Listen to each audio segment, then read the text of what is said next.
Ayan, thank you Lord. This is the day that the Lord has made. September 18. Today is my pre-surgery day and also a last minute pre-surgery project. Yung brakes ng Mercedes ng anak ko is really bad, and I'm always thinking of their safety. So I called the mechanic shop and they would charge $700 to $800 to get it done. So I decided to buy the brake pads myself, front and back, including the brake pad wear sensor, kasi yung Mercedes meron siyang brake pad wear sensors in the front, in the passenger side, on the right side of rear and front. So I decided to do it myself out of necessity, kasi $800 is a lot of money and I want to make sure that my children are safe. I praise and thank God na He makes a way to let us know kung hindi na safe yung mga brakes. Tinescribe ng anak ko si Gisan, he said the brakes were deep, and when I checked it was gone. So today we will be doing the brake pads for the C230 Mercedes. Hopefully I'll get it done quickly. Thank you Lord. Ayan, we start with by removing the bolts. Wheel bolt is a 17, size 17 on the socket. Ayan, ganun lang yun, para lang maglalaro. It's very tight. So kailangan talaga ng specialized tools para dito sa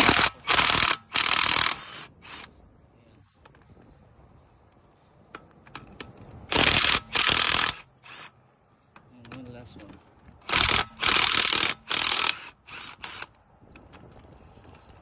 Usually these tires get stuck kasi it's not being held by the wheel bolt. Hindi siya nakahang sa wheel bolt, yung hub niya, it's riding on the hub, so it gets really tight. Sometimes you need to use a rubber mallet to hit it from the inside in order to remove it. Tulad dito hindi matanggal, so I have to go underneath the car and hit the rim from the inside in order for the tires to come out. Alright, I'll get back to you after I remove this one. And she's been driving it in the freeway. It's really dangerous.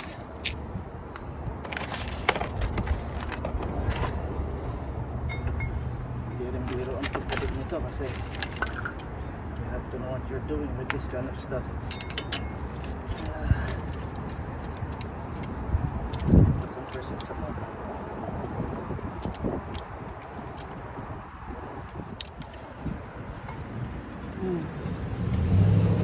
Alright, just remove the old brakes. Wala na talaga, gone. That's why I'm always thinking of the safety of the kids. Kaya kahit na may surgery bukas, you know, their safety is so important. And out of necessity, kasi kung ipapagawa, we asked around, it's around $800. I spent around $120 for the parts, $120 to $140, and it's a lifetime warranty. Kaya gusto ko gumagawa kasi I never have to pay for the parts again. Yung Mercedes Benz is different totally when it comes to the brakes, kasi hindi mo inaangat yung caliper, meron siyang 2 pins that is holding the brakes. You slip it in there and then you put the lock. Ito yung lock niya along the pin. Like I said, you have to know what you're doing when you're doing this, kasi hindi basta-basta ito. It's not easy to put it back. Kung hindi mo alam ang ginagawa, you can put the person's using it in danger if you don't know what you're doing. That's locked in place. Now this one has to be compressed in order for this to go through, and you want to make sure it's in there tightly. So kailangan mo yung pin na i-drive in, make sure it's all the way in.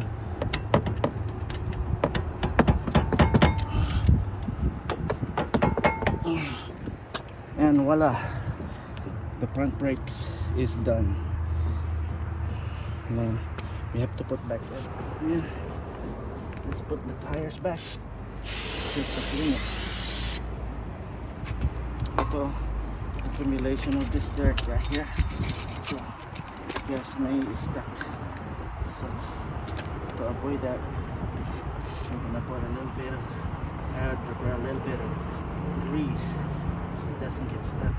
We don't want this WD-40 to go to the brake lining. So wipe it in there just to remove this old rust. Ganon din ang gagawin ko sa wala nang pakialam dahil gas-gas na.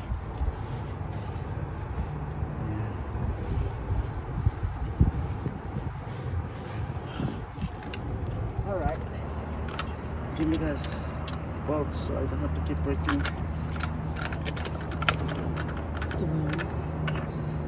No, mapapire out ka talaga sa akin. Mali. Medyo absent yung assistant ko nung tinuturo to kung anong itsura ng bolt.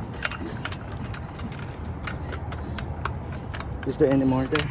Wala na. Now, remember the rules for loosening and tightening, and it's a universal rule: righty, tighty, lefty, loosey. Ngayon naka loosen siya. If you turn to the left, it loosens the bolt. If it turns to the right, it tightens the bolt. So it's righty tighty, lefty loosey. Since this is a 5-bolt wheel, we have to do it triangle style. 1, 2, 3, 4. Now we go around.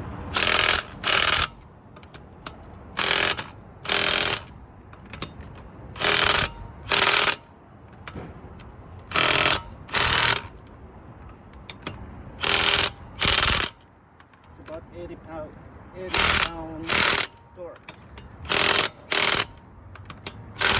Done. Thank you, Lord. Time to remove it yesterday. Now the right side is different from the left side in that the right side, the right front, the right rear has a what you call a brake pad rear sensor. Yun ang nagsasabi na kailangan mo na magpalit ng brakes. Unfortunately, my daughter didn't pay attention to that. So, put na talaga yung preno bago na-discern kaya may tama yung ano niya yung rotor, brake rotor. So, we're going to remove it. Remember the rule: lefty loosey, righty tighty.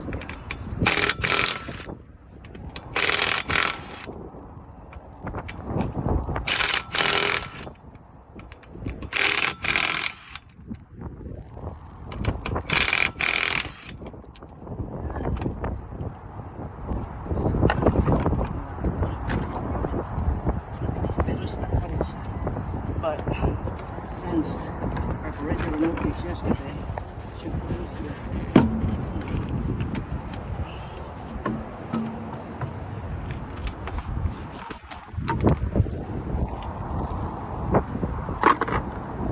I'm missing one of the bolt. There. The next thing that needs to be done is you need to turn the wheel so you can grab it easily. Here. This car, because of its luxury and safety, is equipped with a sensor na nagsasabi sa iyo kung safe pa siyang gamitin, yung preno mo pudpud na o hindi. Now when you change the brakes, it's better to change the pads also. Remove it and replace it.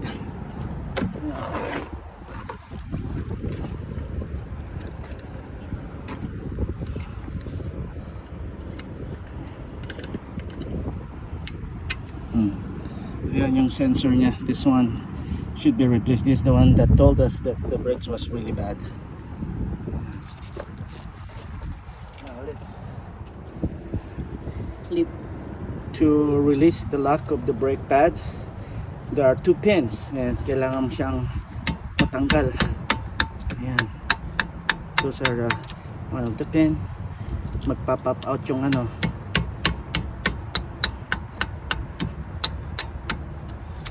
So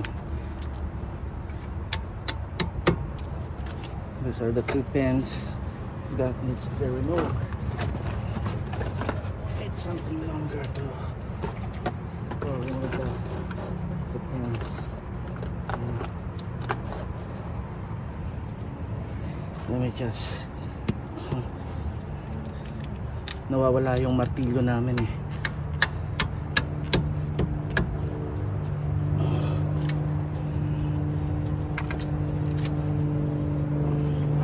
What you wanna do is we have to be very careful not to damage the sensor wire.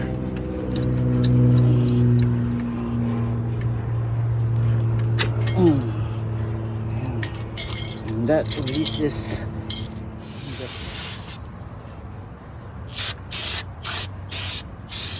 cleaning before removing.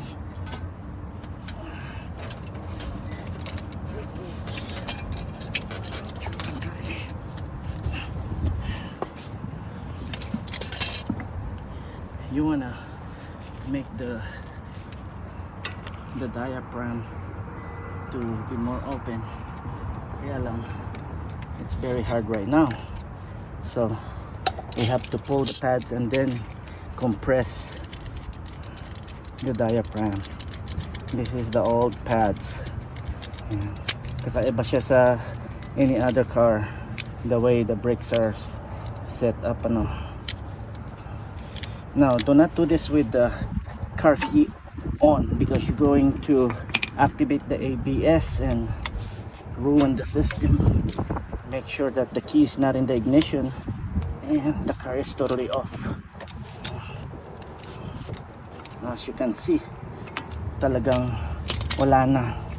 Gun, wala. Ayan o, halos bakal sa bakal na. It's really bad. Now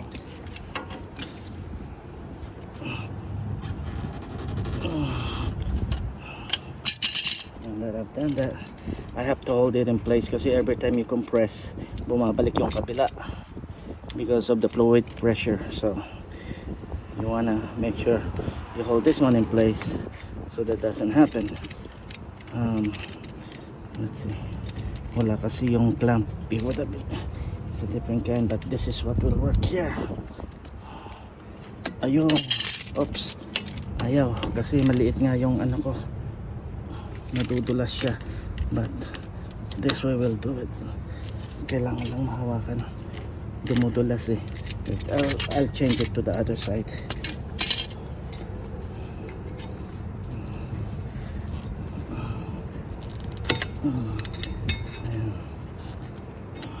You have to be very careful not to punch a hole through it. Ayan o, bumabalik dito sa kabila. So now I have a better grip here. There you go. Now I can work on this side to compress.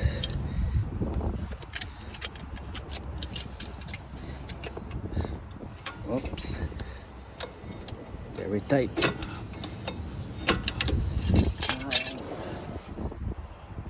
Ito muna. Avoid high-tech stuff. Very tight. Ito. Now that I have enough space, I can use this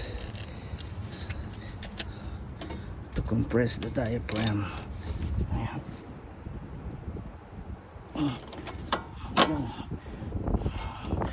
Ayos.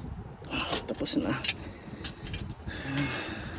Since it's been compressed, what you do is clean it out, spray it just from all the debris. I've already sprayed the pin to make sure wala ng dirt, and the clip to hold the brake pads in place. Ayan. It's time to put the new brakes on.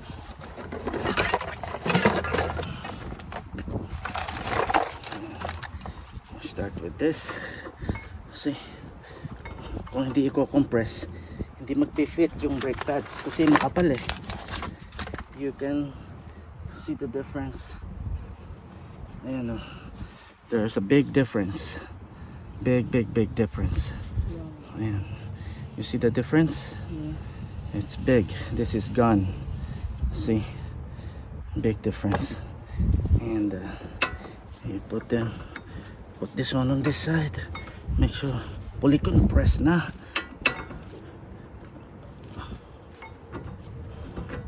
Ayan. Tapos you have, since the head is in the inside, you start on the inside.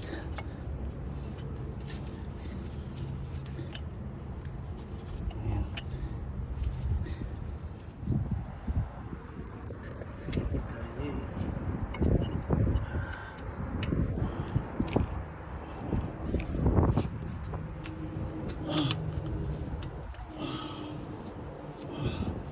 We have to put it back in place, make sure it's fully secured in there. You're gonna need to hammer it in, and you wanna make sure this clicks, because this is the only thing that hold the brakes in place. So double check, triple check. Once not check's not done, and once not double check, it's still not done. Now I'm pretty sure this is done. It's all the way in there. Let me triple check it. Okay, it's all in there. All we have now is to put the sensor in place, and everybody will be happy. This is our new brake pad wear sensor right here. This has 1 year warranty, and the brake pad is lifetime warranty. And dito yan nakalagay. The first one is you have to put this in place. The second one, you have to, let me look at the hole here kasi ang hirap tignan. You have to set some pentel pen. Here's the new sensor in place. Everything is locked. The pin is in. Straighten the tires. Straighten this now. Put it back to forward position, and then we can put back the tires, and the front brakes are done.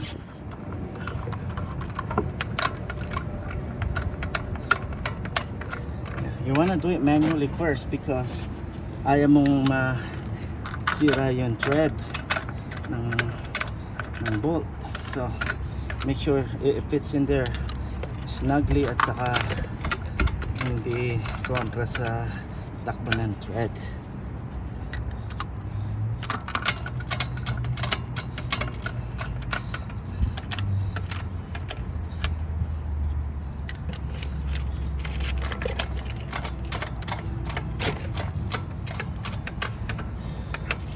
Is there any more?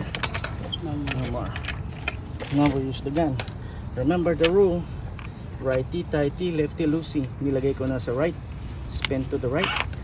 That means we're tightening it. 1, 2, 3, 4, 5. Now you go around. You want to make sure it's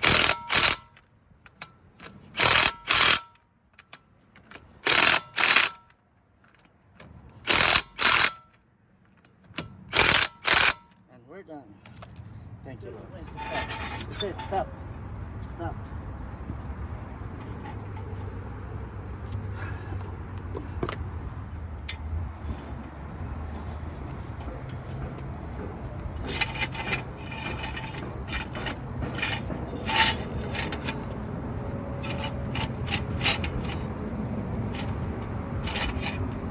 Pump it one more time. One more time. Up. One more. That's enough. Hello. That's enough. Alright, thank you, Lord. We finished the front. Now we're doing the rear. This is the real assistant. The other one was just a proxy. Ayan. Go ahead and start removing it.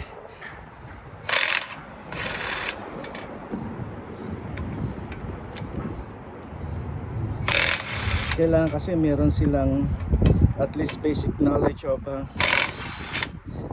mechanic work, kasi mahirap kung walang alam. So, I try to train my girls to be independent when it comes to the basic things of cars.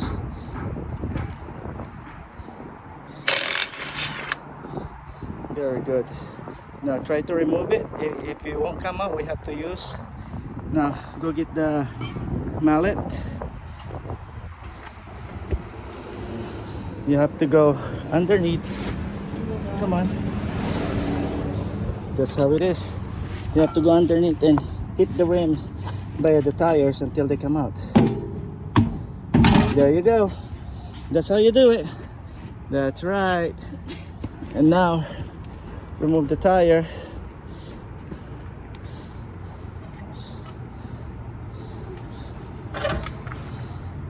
Just put it right on the side, right there, so we can start working on the brakes. Alrighty, you have to loosen up the brake fluid cap, because you need to let it breathe, because you're compressing the diaphragm and it's pushing back brake fluid back to its sa reservoir niya. So you want to make sure you let it breathe para hindi magkaroon ng overpressure sa mga hoses niya. Ayan. Stick this here. This was the old brake pads. This was the old brake pads. This is a new one. We're gonna stick this here and this here.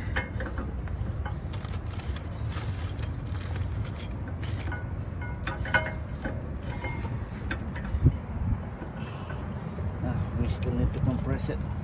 Hindi pa siya fully compressed.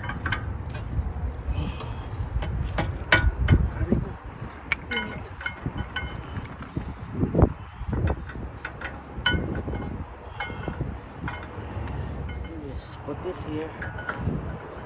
Para hindi bumalik. We put this here, and then we attempt to compress it by clipping it here.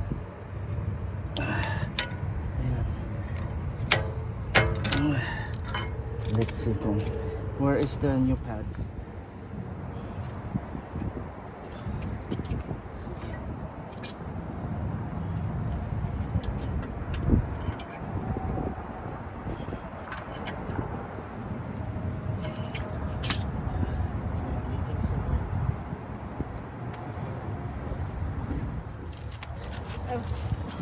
Here's the old clip and the new clip. That is, it might get infected.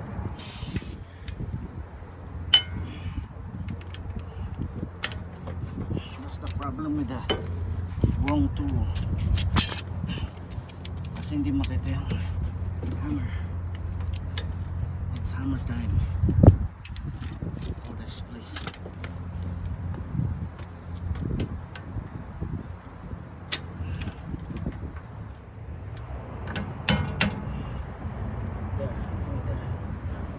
We want to put a little bit of this, always rust, and that always happens. We need to be careful not to get it on the caliper. What's a caliper? Caliper and the pads inside here is the caliper. It's the one that closes it and opens it, and the diaphragm. And you don't want to get it in the rotor, the brake, the round thing that look like a plate. This one is what you call brake rotor. And give me the thing, the sprayer. Yes, because if there's any residue from the WD-40, it will come out. Now we can put back the tires.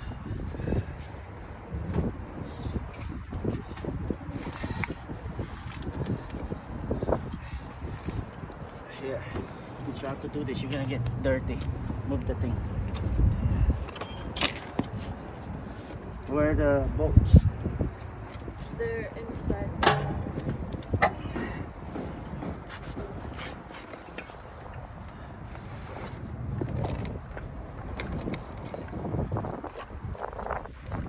See, most cars, look, most cars, the bolts are inside.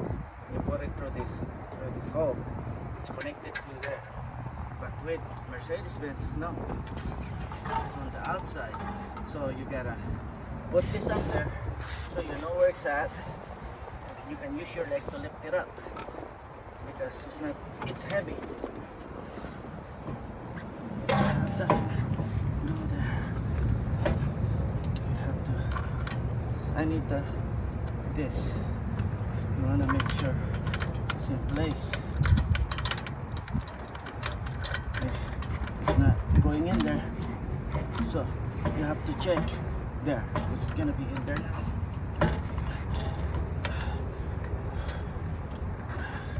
This one won't spin because the parking brake is on. You want to make sure that the thread it's snug in there. You don't want to force it, or else that's a lot of power, a lot of torque. You're gonna strip the thread. So you want to do it one by one. Make sure it goes in there snugly. Of course, this. Okay. And it has to be triangle. Pack, pack, pack, pack, pack, and then you go around. You got it, right? Now, my apprentice will finish the job. Let me show you how it's done.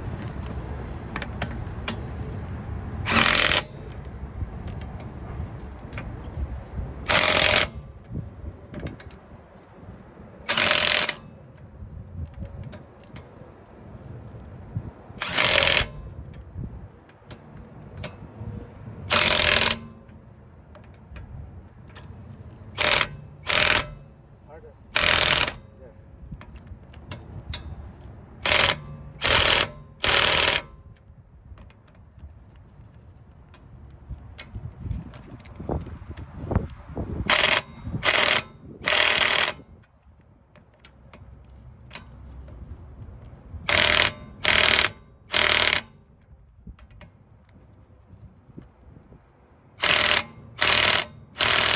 Alright, to the last one we go. That was Okay, go to the other side.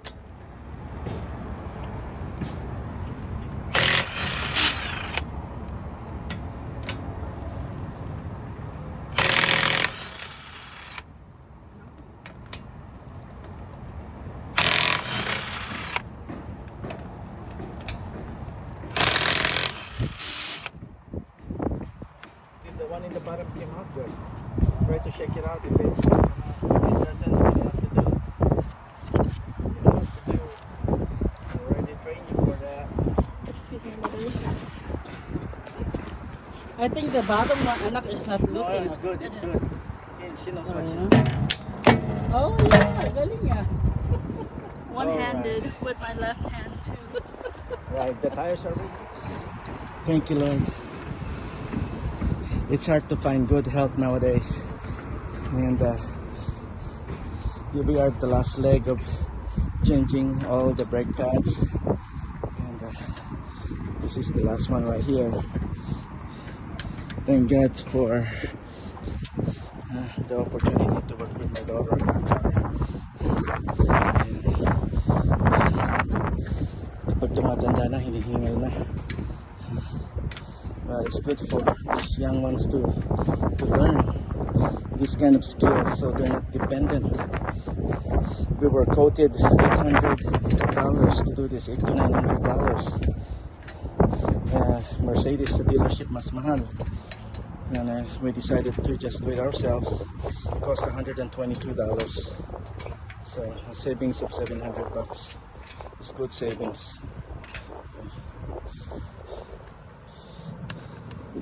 Yeah. It's done. There you go, almost there.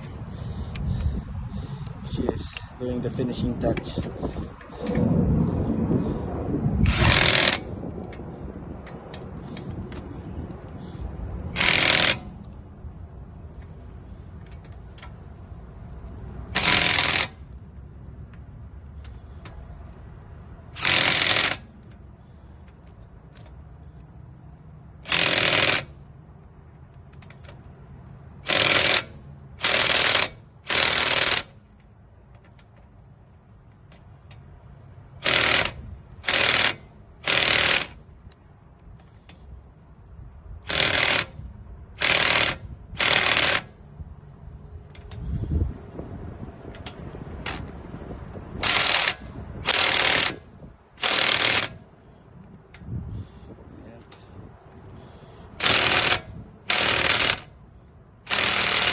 That's it. We're done. All we have to do is lower down the jack, and we're done.